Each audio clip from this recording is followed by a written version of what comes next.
Welcome to Spill Immunity. I'm Bree, your host, trying to be funny like our co-host Brandon and failing miserably at it. I couldn't find feathers. I found petals. Like, what podcast is this? We are doing our celebration of our co-host Brandon. He's wrapping up an amazing career with his youth ministry, and we just wanted to celebrate Brandon. So we thought we would bring the props this week. As you can see, he's in his car. Alex is over in Taiwan. Hi guys, how's it going? It's going good. And of course, Brandon cuts out on his sound. That's perfect. Perfect. He laughs so hard. Perfect. Yeah, it is. It's. Do I have to carry the show today? It's okay. We'll be fine. Bree, how's my connection? Your connection's great. Brandon's driving, so he's going to be in and out of sound, but we'll make it work. Hey, welcome to the show, everybody. We are so excited. What a fun week this was. I thought the chicken episode, I don't know what else to call it, but the chicken episode, because it was pretty dramatic. I thought. What did you think, Alex? You haven't seen it on Survivor in a while. I mean, I can't recall a season where they've been it's been such a big deal. It's been such a focus of the episode. Pretty boring episode. Kind of anti, not a lot happened on the episode. Tribal was pretty boring, so but the chicken, I guess that was they didn't name the chickens. The chickens didn't get a name. They always get a name. Well, maybe they'll get a name. Maybe it's just too early in the game. They just wanted to eat one of them before naming it, and then they were like, "Okay, we still got 2 chickens left. Maybe we'll name those. We'll see how it goes." Yes, I am wearing crazy makeup today because this was what Brandon did when Sue had a dirty face on the season, like the whole season. So I thought I would, if people are wondering why I look so crazy, this is not our Halloween episode. This is our ode to Brandon, who dropped off because his signal is terrible. But that's okay. He'll come back when he can. We'll watch the replay. Yeah. Lots of fun. And I've got my sign, our Brandon sign. This is Brandon Island. Don't hate me on the artwork. That was done in 5 minutes with some dry erase markers. That's as good as it gets. So that was first try. Wasn't going to redo it. That's it. Thanks. That's pretty good. What did we like about this week's episode? What did I like? Good challenge, right? So yes. Always kind of get them on the challenge. Like Survivor's got the, new era Survivor has kind of the worst challenges. This though was a good challenge. Physical challenge. They had Joanne was going crazy. He was possessed. That was cool. They did lift up this giant cage. Totally physically exhausted. So I like the challenge. I thought it was cool. I always like when they do anything that's like epic and they're moving something really big. I guess that's like my qualification for a good challenge is, are they moving something extremely heavy and large? I thought the sandbags, which they did a journey, that's what they call it, right? They're like, they had to do the journey, right? Sandbags was a little bit like, it was boring, but I guess, so the challenge was good. And the tribal was boring, like I said.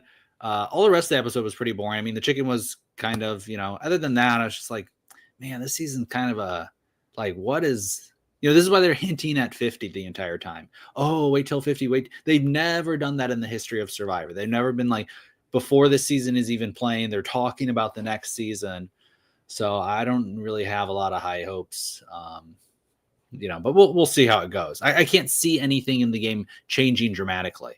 Well, right. I have to agree. And I have to say, even the ones that I thought were going to at least bring me some sort of drama or excitement or intrigue or something this episode were falling flat. Like the Riz God just wasn't doing it this week. He didn't have a lot to say. He wasn't pontificating or saying anything exciting. It was kind of a letdown. On that journey, I look at the journey and how tremendously taxing that is on the body, right? That was a lot of strenuous activity. And then you could see, especially in Nate, how that affected him at the challenge, because he was really struggling in that challenge. Yeah. And so I guess for me, I thought, I like that they have these journeys, but I don't like the fact that it would take a player out so much in their capability to do a challenge the next day, right? Or the same day, or whatever. Because they said you'll be back in time for the challenge, right? Didn't they say that when they dropped when the boat showed up on the beach? Yeah. So that could have been the same day. Right. I think it was the same day. So you're asking a lot of people when you're going to carry something that big and heavy, and they've just busted their butts to move sandbags. Yeah. And those that was kind of like an inhumane challenge. Like that was pretty extreme. Like it was like 100 plus sandbags. Like that was a pretty extreme challenge. And I mean, like I like those super physical challenges, but that one was just like kind of unnecessary. It's like, hey, go run a 5K. It's like, okay, yeah, like is that really? I mean, that's not really much of a challenge, but I thought it was interesting. I guess they could have just said, no, we're not going to. I mean, it was lucky that the people who got picked, MC and Nate, those are like two of the, stronger people out there. I mean, Nate's just kind of a tall, bigger guy. And MC's, super fitness trainer. So they were lucky that it was those two, because I don't know if anybody else would have been able to do it. I mean, very few people. Can you imagine would have been able to do that. Right. And like Jason? Right. Not happening. Yeah. They wouldn't even have gotten to the point where they could find the note. I think. Because it was pretty buried. Well, what do you think about that whole? I mean, it was interesting how Nate problem solved that. So basically, what happened was they take off all these sandbags. They have to transfer like 100 plus sandbags from one side of the beach to the other side of the beach. Then, when they're almost done, they discover, and there's this, this note or this clue, and it says, "Hey, somewhere in the forest, there's a advantage. You can either split up and go try to find it, or I think you just had to." Or no, you didn't have to. You could split up and go try to find it, and then the person who's left has to transfer the rest of the sandbags in order to keep their vote. What Nate came up with was, hey, why don't we transfer the rest of the sandbags, leave one left that's like super close, not finish it, and then we can go both look, and then once the person finds it, we'll put the the one person who's left can, right? And yeah, what would you think about that? I mean, it seemed like a good idea. It's smart. It's smart. It's, that way they can give themselves, enough time to figure things out. And because if one person's just doing it, they're probably automatically going to lose their vote from that. Right. And like he said, if he was the guy that was going to go off and do this and try to be fast about it, he wouldn't be the one to find it, because he just wouldn't be fast enough. I didn't understand why he was like, well, I won't be able to do that. It's like, it's finding a clue in the forest. Like, it's basically random. Yeah, exactly. Like you like, why do you have this like negative self-talk? I could never find a clue. I know. Like, bro, you could find, like, what? That doesn't even make sense. Like, you're like 6'5". You can't walk through a forest and look for things. Are you too tall? You can't look in the so that didn't make any sense. I know he like felt like he was tired and stuff, but you're still transferring sandbags. And this is all on brand for the Kumbaya era of Survivor, where it's like only good vibes. You can't, like a normal Survivor game, they just be like, read it, and they just like jet. They're gone. Like, screw the other person. I'm going. You know what I mean? So I didn't really, like, it was good strategy for both of them, and they're trying to keep a positive relationship between MC and Nate, and I could see them working together. I mean, it seemed like, MC liked that, so I did see, if you're trying to work with MC down the line, doing that type of arrangement is maybe better to keep the alliance. But it just didn't seem very like, very normal Survivor cutthroat. Let's get, right. Like, I want that advantage. It's mine. I'm going to go get it. Exactly. And get that head start. Whether that head start would make that much of a difference or not, because I don't know if it would be.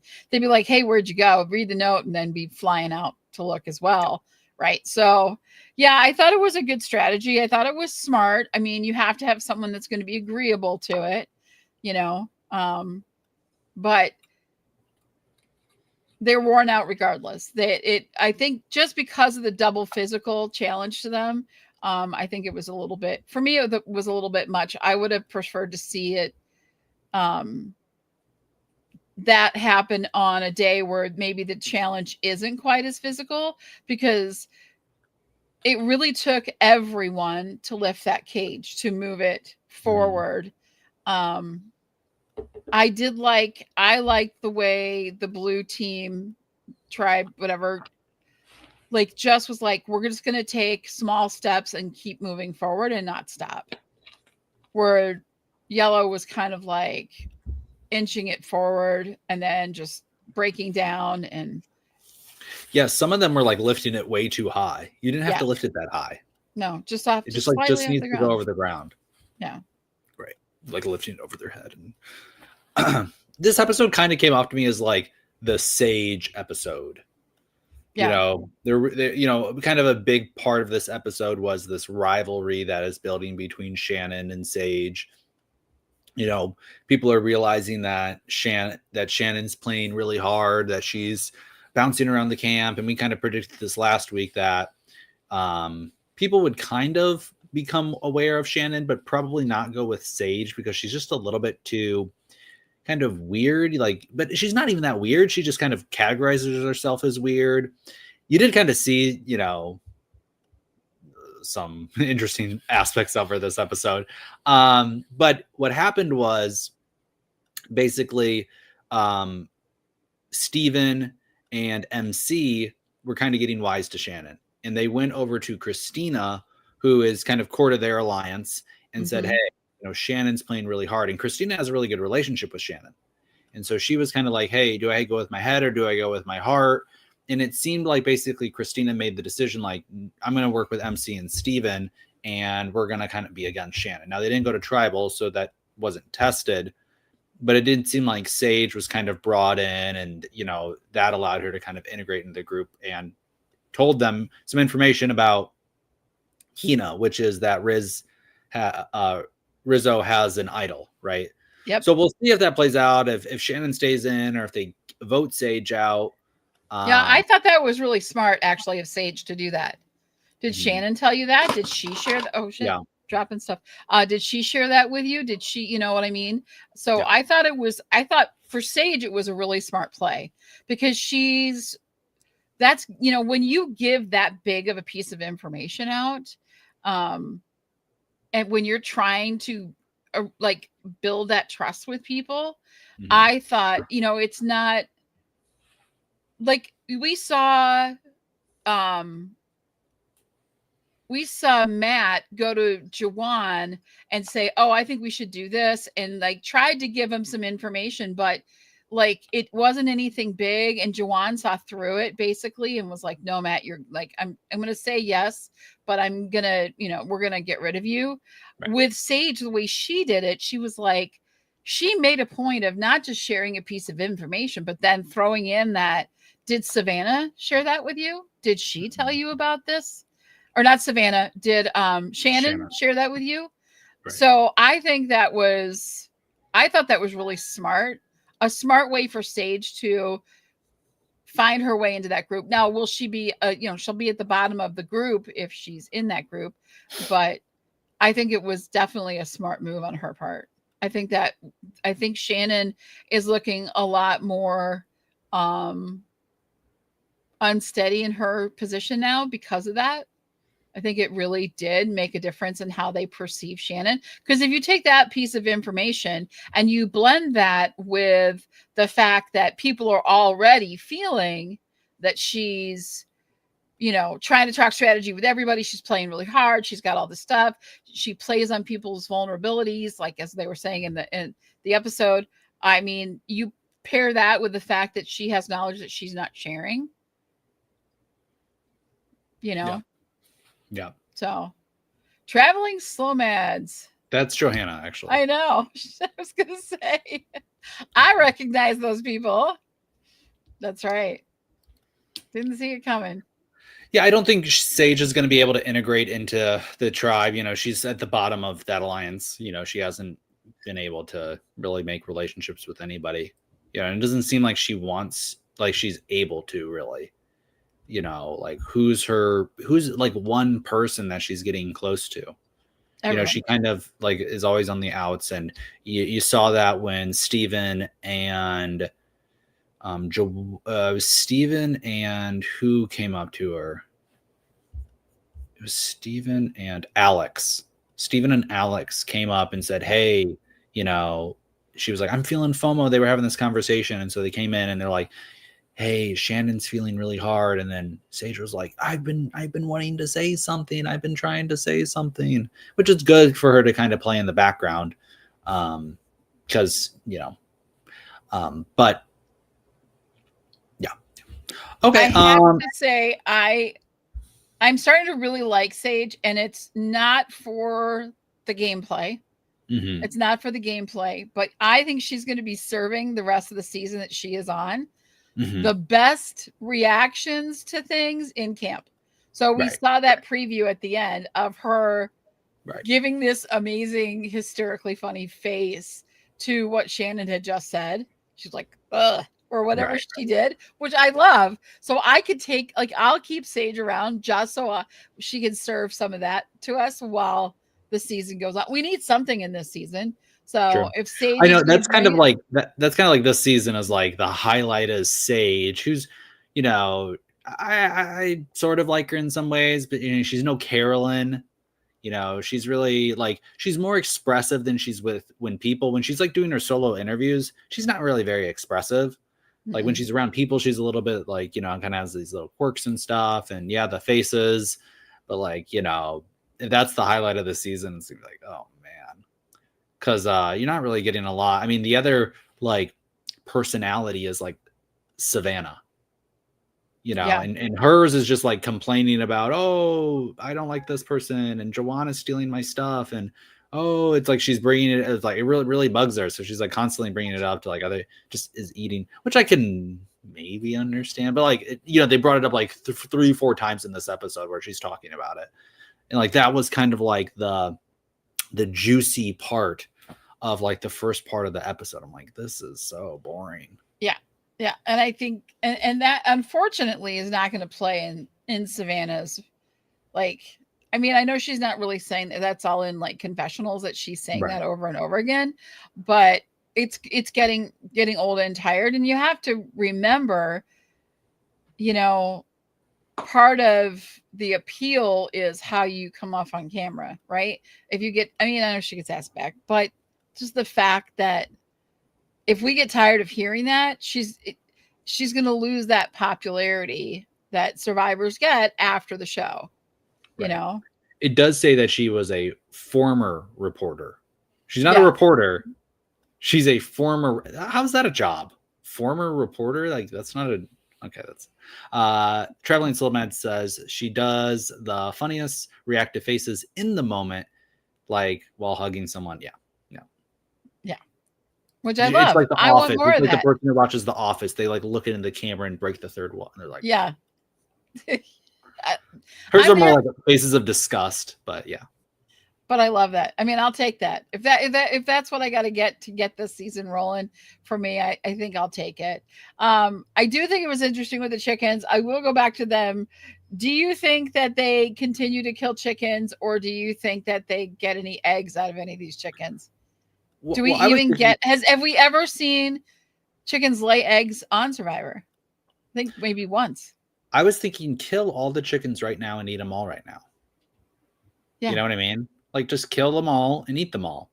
This idea of like, let's save the chicken. Let's like eat it now. Like, I don't understand this. And like, it's not going to, it's going to lay 3 eggs. Like the chicken, have they ever done this equation? Like what is the calorie ratio? Like how many eggs do you need to like equate to a full chicken? I'm sure a full chicken is like 20 times, 100 times the calorie of like an egg. Absolutely. You know what I mean? Right. So it's one egg is not going to feed 7 people, 6 people. And then we're like this close to the merge too. So what are you going to do? Bring the chicken? You're going to get a merge feast. Right. So And like you're they're not getting going to they'll chickens will be left on those in the island space that you leave when you merge. Right. So you're not going to get to bring the chickens with you. Maybe. so they're gonna Like eat you like a eat chicken them. a day. Yeah. You eat a Like chicken a what's the day. Yeah. I think you eat a chicken a day. right? And then, but then go through the collective group trauma of killing the chicken every Oh day. my So word. it's gonna That wear was, on them. They should have killed them all three at once. Get the trauma over with. You know, but ring then you them have to eat all. all of them all at once. I think you should eat them all at once. I mean, I think you could eat because the merge is this close. You don't know if you're going to be there tomorrow. Yeah. Like, so that's why I think, like, why are you waiting to eat the chicken? Like, no one's campaigning, like, let's eat them all right now. I could be going home tomorrow. We could change tribes tomorrow. And I think they did hint out there was a tribe swap next episode. Yeah, I thought that was interesting, and I was going to bring that up because they said new tribes, and I went, "What? New tribes? What?"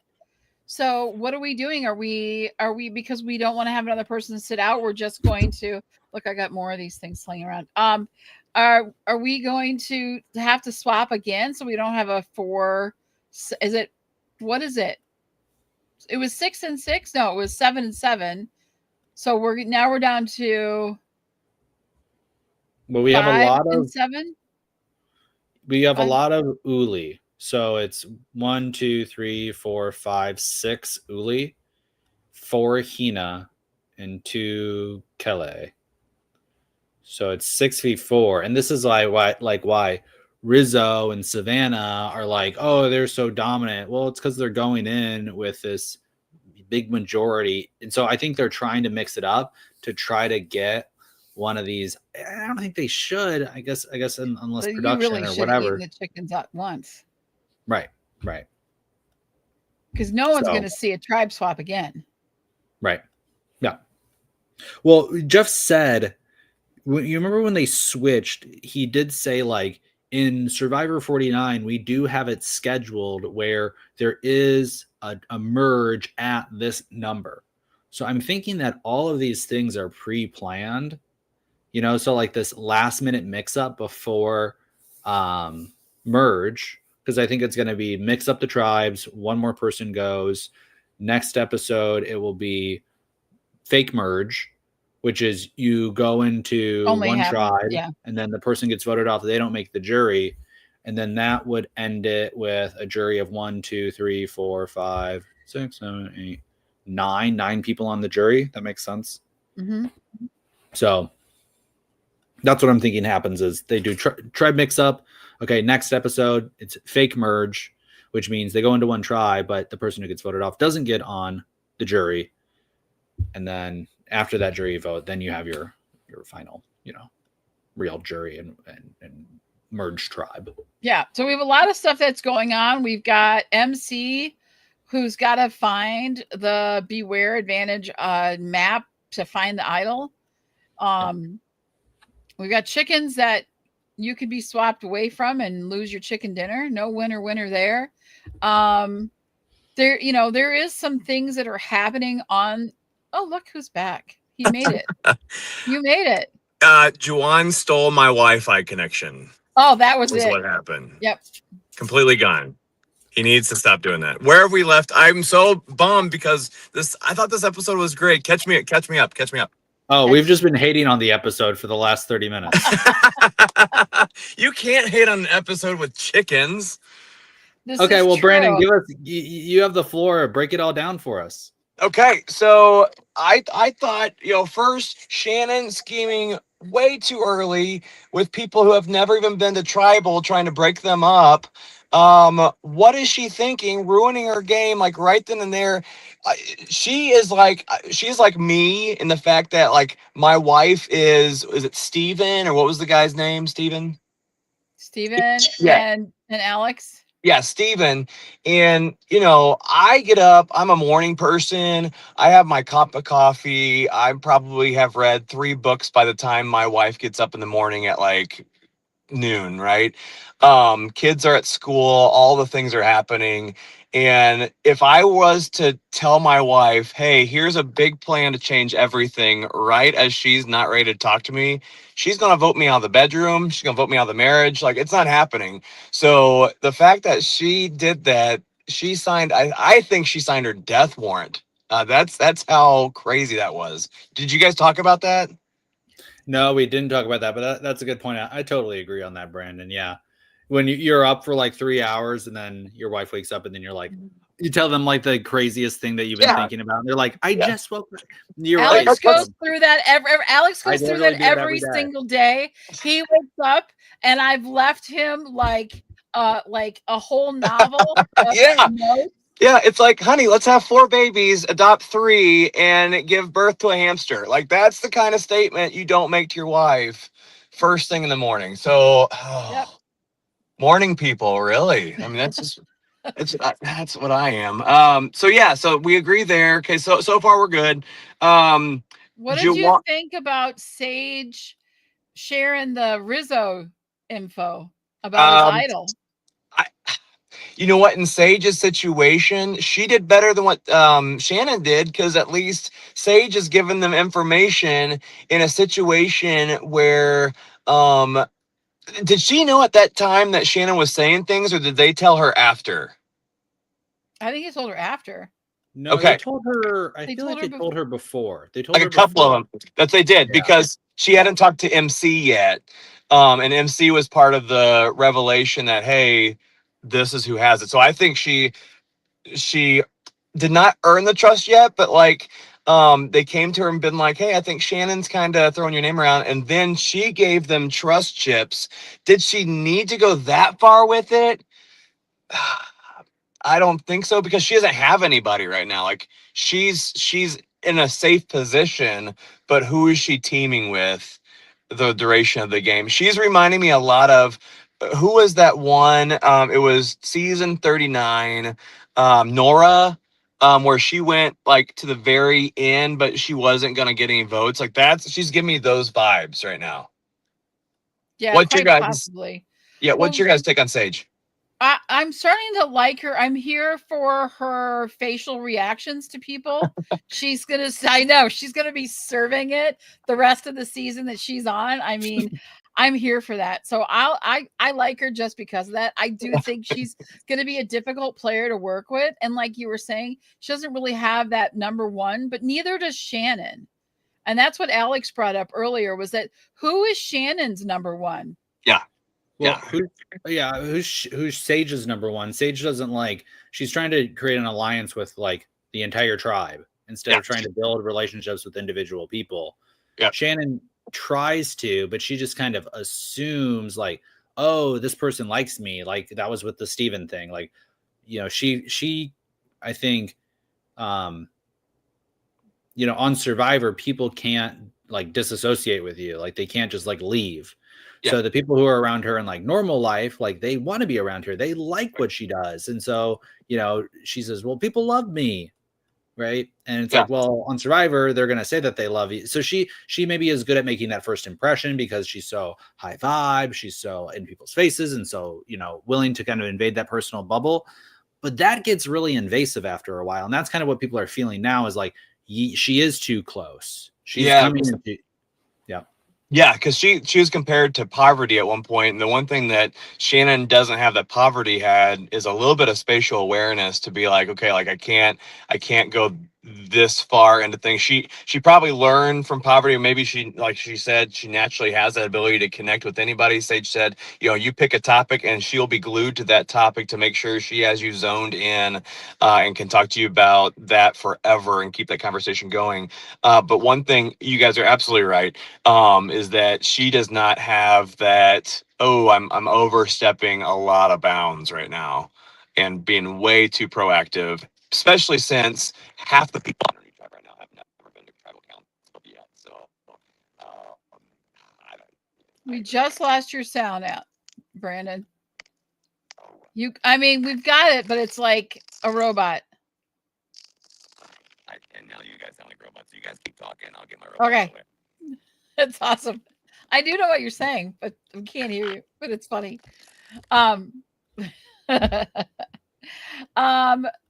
So I was going to ask Alex this: how do we react to Juwan and the way he's playing the game? Because I thought the way he was at Tribal was really, really interesting. And I liked what he brought up during Tribal. And then what Riz God started to say as well when it came to how you are perceived. So long way to get there. Sage doesn't see how she's perceived. Shannon may not see how she's perceived. But Jawan, even though he's maybe not, he's at the bottom of things, I think he's pretty aware of that fact and how he is perceived. So the point that Jawan brought up was like, basically he just like interrupted Jeff. He's like, Jeff, I feel awkward. I feel socially awkward. And then Jeff's like, okay, thanks for sharing. Well, explain that, Jawan. Yeah.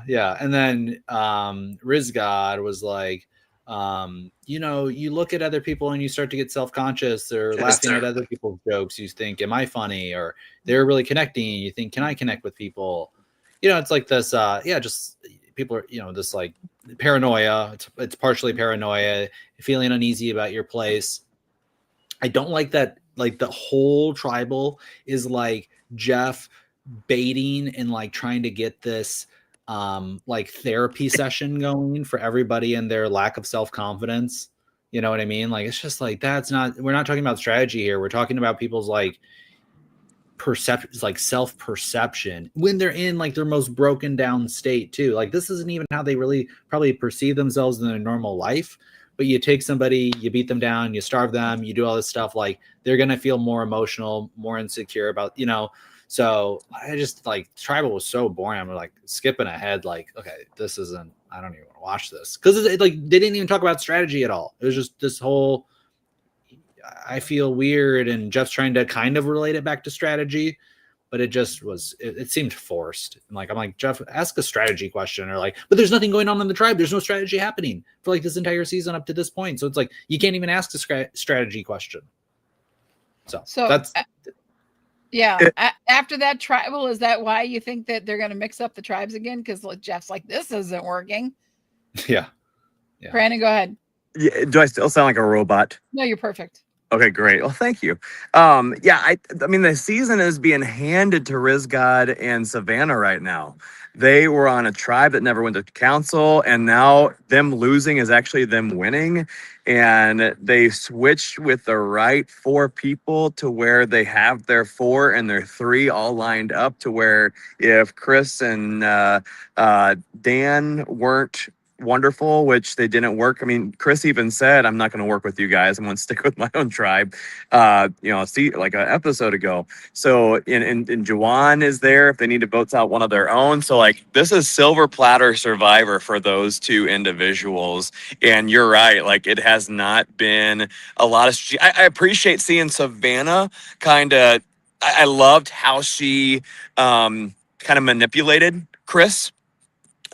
He wasn't going to go home, but to say enough to not give him a name, but say, hey, this is what you need to go tell other people, made it, at least to Chris, didn't make her seem like she was a real threat, and went along wonderfully with Savannah, which is why I think we're going to see Savannah next season, because she is very good at just saying enough to people, causing them to not have to strategize a lot because it's just simple for her. Does that make sense? Yeah, it does to me. I mean, and I think Savannah here, the one thing that I didn't like about last night's episode with Savannah was her comments about Jason. And I think it'll just blow over, and maybe I'm just making too much out of it, but like, she told Jason what to say, and Jason went and said that. Like, he listened to her, and he was like, I'm the connection to the Hina tribe, and da-da-da. But then she, like, recapped it in her journalistic way and, like, put it out there. And I was like, I don't know. I just felt like it just showed how it was fed to Jason. Like, it didn't do Jason any favors. The way she said it much more eloquently than Jason did. And she brought it up like, well, he is our connection. And I mean, I get that they're trying to keep Jason from using his shot in the dark. Not that those really ever work too often.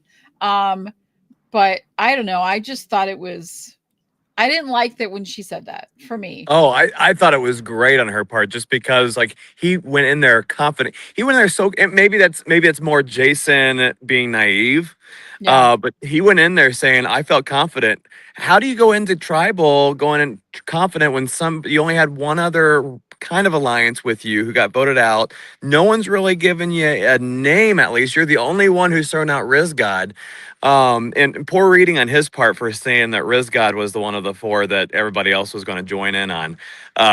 So I just thought, either do you think it was more his naivety or her being manipulative enough, Alex? I think she was manipulative. You think so? Yeah. But you don't think that You're muted, Alex. Sorry. Someone else has problems. I think Jason was not good. Like, he just wasn't in the game. He like to vote Riz God, like that's reading the tribe totally wrong. Didn't he totally wrong. Like on the bottom. Right. So he just read the tribe completely wrong. Never played. He should have played a shot in the dark, like Brandon said. And I think that maybe some of this is because, he was an alternate. Jason was an alternate. Also there was another alternate. So there's two alternates. And then Jake got, bitten out, right? And Jake was kind of this trouble pot stirrer, kind of verbose thing. He had a lot of personality. You may not like them. A lot of left shoes. Yeah, like he mixed things up. And so I think who and you got to remember, the people who were taken out of the game were people who couldn't stop talking at the island. So maybe they were these villains, right? Maybe they were the people who were actually going to mix this season up and cause some chaos, but they were removed. And that's why we have this just terrible season, because all the people who were supposed to inject some chaos, some personality, were removed, Jake and then the two alternates, and then replaced with just kind of, basic, like kind of whatever, people. Perhaps, yeah, I could see how, like, especially these two, or whoever these are. I want to hear the backstory on why these two got kicked out of the game. Maybe too much scheming. I haven't heard anything. That they were talking to people at Ponderosa. Okay, so yeah, I mean, that's probably why they picked these people, right? But they just were a little bit too much and started way too early. So you got that. I'm still not, this really turned me off to our friend Shannon, who that's another part too, is if you wait long enough in the game of Survivor, someone's going to do something stupid enough to where you don't have to really strategize. You just kick out those people who are playing too early.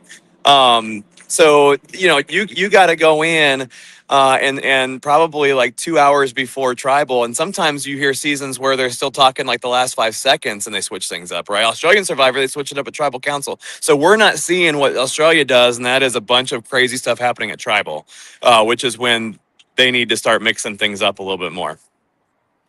Now, remember, MC was an alternate, right? MC was one of the alternates. And I think she's playing probably still the best game. Perhaps I loved her conversation with Dad Nate, who we saw him kind of, he's on day 5 of his family vacation, getting a little mad at Riz God, saying "shut up" to the RIZGOD. So we're starting to see that, but she was, burping the alphabet. So we're still on farts and burps and poop on the season. So we're keeping that alive. Great. But yeah, I did like her camaraderie with Nate and how she was tired, but she still like answered the questions. And what a strong girl. Yeah. I mean, you can foresee a confrontation coming between MC, Christina, Steven, that's kind of a core 3. Add Sophie into that, that's 4, versus the 4 of Nate, Rizzo, Savannah, and Jawan. Right? And it looks like Sophie S, Deloitte, she's kind of on the outside of the Steven, MC, Christina alliance. Jawan is on the outside of the Savannah, Rizzo, Nate alliance. And so this is where I think you'll see this move, or this, wow, Rizzo and Savannah are so great, is because they're going to come and have this collision with the other, the original Hina alliance. And so how does that play out and how does that go? I mean, they're coming in with numbers. I mean, that's how it goes. Yeah, if there's even Hina left, if with the switch, it could be a situation where that's why I don't think Jeff was like, "Hey, let's throw in another twist," because right now this next vote is going to either be okay, you have to start voting each other off, guys, or the other side gets their chance to vote one of you guys off. So it's going to be a very interesting tribe switch this coming week. Yeah, so you're thinking tribe switch this week too, huh? I didn't they kind of hint at it a little bit? They did. They did. They said it in the preview. And Brandon, is it tribe switch or a tribe swap? Whatever Jeff wants, whatever he wants. Flavor Brandon, of the day. Did you see my prediction last week that I said, you were going to win the season? It's going to be Savannah. Did you see that? I did. I watched the whole entire episode of you guys. I just want to make sure you're caught up. Okay. Yeah. I mean, that's all I have left because I thought Jawan was going to go home, and I was like, I am Sophie. All my guys are gone. All my guys are gone. But Savannah, I trust. I just find it weird that she's going to be a winner on the same season next season with, I think her and Queen D are too similar as winners. But maybe that's all I have, Alex. That's all I have. Jawan's not going to do it. No. Jawan's not going to do it. Yeah, and Bree, but bless his heart. You can say anything you want with bless his heart. Bree, you're probably MCing, like in your group of 4, you're thinking MC is the strongest for you. Alex, same question for you though. Where on your team, who do you see as like your front runner? Best chance? I'm black belt on my whole team. I don't think any of them stand a chance. You don't see Sophie S. Deloitte. I mean, she's getting 0 airtime. Yeah, I mean, she might not. So I don't think she. Nate, I think Nate will get to the end. I don't think he's getting any votes. Okay. I just, he's a dad. But he just doesn't seem to kind of connect with people. He's always the odd guy out. I don't Christina think he actually is good. I mean, Chris, if she makes it towards the end, but I just don't see that Hina alliance getting anywhere. And then Steven's a part of that too. So I just feel like my team's I kind of feel like Steven of your group, Alex, is the strongest contender to kind of move forward because I think he's got that. It reminds me of Opie from whatever the name of that show is with Andy Griffith's show. The Andy Griffith Show. Thank you. He's got that. Yep, that little boy, goofy, sweet like face that he's got like an underdog story behind him. And he's just like a good winner type of thing. Yeah, I agree. I see that. I kind of feel like that's going to play in his favor as he gets to know other people, and that I just think that he's to me it's different for him. So I like see him a lot. I love MC, but I do believe the numbers are against her, and that's I think MC would be when she leaves, because I don't know if she'll make it to the end, but I think MC would be a great one to bring back for another season, because she is so strong and she is so likable, and she can really, without being overtly like, so Shannon and Sage are very over, like they are like in your face. I'm going to try to be your friend. Let's be friends. Can we be friends? Please be friends. And MC is just like, yo, yeah, that's cool. It's chill. Let's hang. Right. Yeah. It's a very calming, energy. And she does, it's nothing that feels like icky or like too much. And I think that is a really big advantage for MC. So I would love to see her come back into some of these to another season if she doesn't get to go. Well, regardless, I'd love to see her again. Mm-hmm. Yeah, you mentioned Nate a little bit earlier and how he's going to go to the end but not get any votes. I don't think they're going to know what he's talking about. Like when they showed him just fake laughing to all their different terminology they're using, and then they cut away from him leaving, and he said, "Oh, we exchanged pleasantries." I was like, "Oh my, you've been waiting to say like adult words for the last like 10 days, dude, to say the word pleasantry in your interview." So I think he is going to go pretty far, but you're right. Like maybe they're all like, whoa, he's smart, and then vote him in there. But MC, she just, it's hard to prove yourself the lack of tribal challenges this late in the season becomes more and more damaging to your game because you don't know how to experience it. So that's going to be the interesting part for MC. How does she get through a tribal or two and come out on top if she's the girl? Yeah, I hope so. I hope that she can make it through. I think that if she gets to individual immunity, I think she stands a chance of winning a lot of those. Cool. Yeah, I do too. Because like, who does she have? Who is she going up against? Honestly, let's look at it. Nate, no. Christina, no. Steven, Sophie, no. Savannah, maybe. On some of those like little girl ones, you know, and I'm not saying that to be rude, but just saying the ones that there's a thing where yes, so you don't want strength and body size, and you need to be tiny and small, lightweight, and balance, all that stuff. Alex, maybe, like, really, who is MC's competition when it comes to strong physicality right now? I can see Shannon only because of her dexterity, her yoga, her calm, balance, finding patience and what she's doing, although she's not showing patience and working too fast. So I could see her maybe. I think Sage is still left to, and I don't think she's winning the game, Sage, but I think she's winning more now than Shannon is. Oh yeah. But oh my gosh, you're right. Yeah, Alex, I think it's yeah. Go ahead, Alex. No, I was gonna say, you know, poverty, you know, is super beast at challenges, and she's a yoga teacher, I think, or you know, like does yoga all the time. So yeah, that yoga, because they do have the challenge where you hang on the post, right? And they don't really do that a ton on American Survivor. I hope they do, because I like that challenge. Anything that's like, you know, outlasting type of physical, you know, endurance challenges like that, love that. But I don't know. I mean, Shannon is kind of like that, you know, like how much yoga is she really doing? Maybe she says she does it all the time, but is she? Is this another one of her tricks? You know, that she's, oh, I'm into yoga, I do it every day. It's like, okay, maybe, right.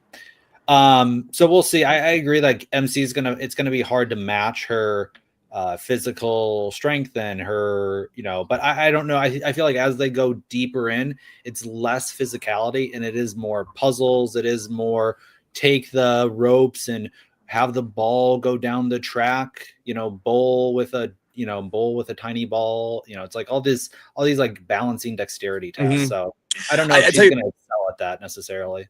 And I tell you what, after this past, I love the immunity challenge this week. I want to give a shout out to those guys with the cage and basically, you know, the losers have to then crawl out of a, like, how did they get out of that cage? That's why I wanted to see. They were so ragtag, they were so done, they lost, and now they have to get their way out of this jail cell, either by digging. I don't know if they flipped it over for them, but that was a fun challenge, and I'm glad they're actually still in the cage. They're in the cage right now. Poor thing. They did tribal in the cage, but there was no puzzle. So it's a perfect time to vote out our friend Jason, and I love the challenge, and I'm hoping, because you said that, Alex, that we see a new challenge that helps somebody else out. But all the stronger players are gone now, so it's going to be pretty even if it comes to a strength challenge besides MC. Yeah, I like to see them do. I love those relay ones. I love the ones where they all start in the middle and they have to go through different obstacles to get the key and then bring it back. And then once they have the key, they can unlock the blocks, and then they have to carry all the blocks up to the top of the thing. And then they have to do the puzzle and that person wins. I like that's mentally and physically so demanding, and I like those kinds of challenges. So you really get to weed out, you know, you could be running a little behind on something but then come back in where, you know, you're fast with the puzzle. So if you can get there in time before someone solved it, you have the ability to get it done, and you can make up that time. I like those challenges. I like to see more of those. I don't want to see whatever that one is, and there's a name for it. It's the motion one. Drop the ball and time it. Let's drop another ball and time it. I'm so over. I thought it was an amazing challenge when it first came out. It's like having, you know, Kung Pao chicken every single night for a year. I've had enough of it. Good call on Kung Pao chicken, though. That was Thank good. I was you. gonna go the music route and be like, it's just like when "Smooth" by Rob Thomas and Santana came out. They played it every week for like a year, Yep. and I loved it. Now I hate the song. So great job on Kung Pao Thank Chicken. you. Yeah. We're gonna wrap things up here. We got a few minutes left. Who do we think is going home this next episode? Alex, we'll go first. Hard to say because they're going to be mixing up the tribes, right? But it does seem like Shannon. They keep kind of foreshadowing Shannon. There's been a lot of foreshadowing on Shannon. So I have a feeling they're going to mix up tribes. Shannon's going to find herself on the outs on some mechanism. But it's hard to say because, like I said, they're mixing up tribes. Watch them go to 3 tribes again. Oh, Lord. Watch them actually go to 3 tribes. We're going 12 tribes. Jeff is going crazy. So I think maybe Shannon. Brandon? I'm going to go with Juwan. Reason being, I think Savannah and Rizgod are more in charge of the game than Sage is. And I think that they need to prove one small little vote that, hey, we're willing to not call this a us versus them game. So Juwan will be on the chopping block. I'd be curious to see if Rizgod's idol comes into play since people are knowing about it this early in the game. So we'll see, but I'm going to put my money on one of my last ones and just have Savannah standing alone on Team Brandon, Juwan. Yeah, I'm going to agree with, my pick was Juwan as well. I just think that he's irritated enough people. And also he is just, awkward. I think he's going to get himself in a position where numbers aren't going to be on his side. And, we're going to see, I think they foreshadowed that at Tribal actually last night with him talking about how he just doesn't feel like he's the right person for the job, basically. And so I kind of feel like that in itself, because I thought that was it was interesting to hear him say that, but like Alex said, it was a little boring. It was a little too much psychologist couch kind of a thing. So it was an interesting dynamic, but I think it was important if he goes home next week because of the things that not because he said that out loud, but because of the things he's thinking that he shared with us, that I think he carries forward in this. Okay, question of the day that I have to ask before we wrap it up.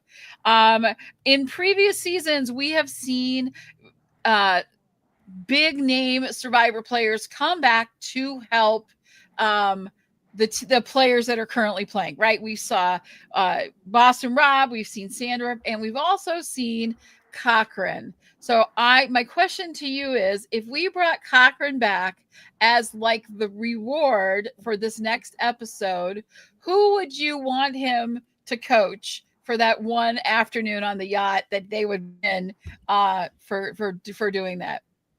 Debbie every single time. Bring her back. Debbie, I want to see the Cochran Debbie thing part 2, but since that was not the question at all, I would say on this season, I need Savannah on my team. So selfishly, I'm going to say Savannah. I don't think she needs the help right now. So I'm going to say Savannah because of my team, but the person that really needs to talk to Cochran right now, I think, is Nate. I think Nate would listen enough to Cochran, and I think it'd help Nate the most. Alex? That's a good call. I was going to say MC because I don't like the Savannah, Rizzo, Nate alliance. I did pick Nate, and I do think Nate's playing a game for third. He's not playing a game for first. And I think you're right, Brandon, that he would connect the most with Cochran. He's an intellectual player. Cochran needs to explain to him, hey, you're playing a game for third. No one's going to vote for you. You got to make big moves. And I just don't feel like it's in Nate to make big moves. So he needs this outside perspective to, hey, here's how you're going to make the move. Here's what you need to do next. You're exactly right. And I think he has to play 2 games this season. One is not be dad, but be dad. And that is fake smile. And he said human versus, pawn or whatever he said about, hey, I need to at least have real world conversations with MC as we're doing this to prove that I'm a human so she doesn't vote me out. So I think I'm glad I saw that because that was strategy we haven't seen from him. But I think that he's maybe concentrating too much on that and not having a strategy that says this is how I won the game. So I agree. Bree, your answer to that same question. I was going to say Steven, because I can see I was those going to say two that next. really relating with each other. I like Steven in this season. I think that there's a lot more we could see from him. I think he is smart. And he does have that, like, he has that almost Cochrane like goofiness to him a little bit, where he's just, he can smile. Like I said, he looks like Richie Cunningham or Opie on Andy Griffith's show. He's got that. There's this like appeal to him that. Did you fall asleep to Nick at Night last night? No, I didn't. You're just blaring out all the TV classics today. So. Oh, okay. So yeah, no, yeah. that's funny. He is a rocket scientist. Yeah, so. He's very smart. So I just really like. I think for me, I would like to see Cochrane come in to do a really quick coaching session with Steven. I think that would give Steven real contention in this game. That's a good point, too. So that's a great call. That's my call for that. I just wanted to come up with a fun question for the end of the show today. And I love fun questions. Yeah. Yeah. Can I ask one more fun question? Absolutely. So this is the last of the new era until we go to season 50. Where does the pre-merge rank for season 49 compared to the rest? And a follow-up question to that, are they going the right direction if this is the direction they're hoping to go? Compared from 41 to 49. Well, they talked about this, like when they do the 3 tribes, I think they said like out of the 9 seasons, 6 of them have ended like the same way, where there's one team that gets completely decimated. Yep. And, so they need to stop. And like, it's also the challenges when there's 2 tribes are so much more entertaining. You know what I mean? Like these challenges, just the 2 tribes makes it so much entertaining than 3. I don't know why that is, but it's just like, there's just some psychological thing where it's like when there's 2 people competing, it's like neck and neck. It's like this person versus that person. When it's 3, it's like, and 2 people win. Well, then it's like, I don't care that the 3rd tribe goes home. So they need to stop the 2 tribes. I think this is like one of the worst seasons so far. I don't know like why that is, and if it's editing, if it's the personalities, if it's like because like Jake was eliminated via snake bite, and in the same tribe went to tribal council 4 times in a row. So it's just like I don't know what this, but it's just not this. The season's not doing well. So okay, Bree. I agree on the 2 tribes. I don't like the 3 tribes. I don't like to see one tribe get completely annihilated. I really, and here and even more for that is that we don't see anybody else going to tribal, and I think that screws up a lot of stuff too. I think it's better when it's more neck and neck. I feel like it's a fairer chance, and you get to start seeing people at tribal. So it really kind of messes up, I think, how the game is played when we still have a group of people this late in the game that have never been to tribal. And then we have someone like Sophie who's been to tribal every single week, right? And so I would like to see, like, I guess it doesn't really matter what happened with Shannon because Sage, because they're not going to tribal. So who cares what they talked about, really? So it just, I want to see more dynamics, because you remember what we focus on after the challenge is the team that's going to tribal.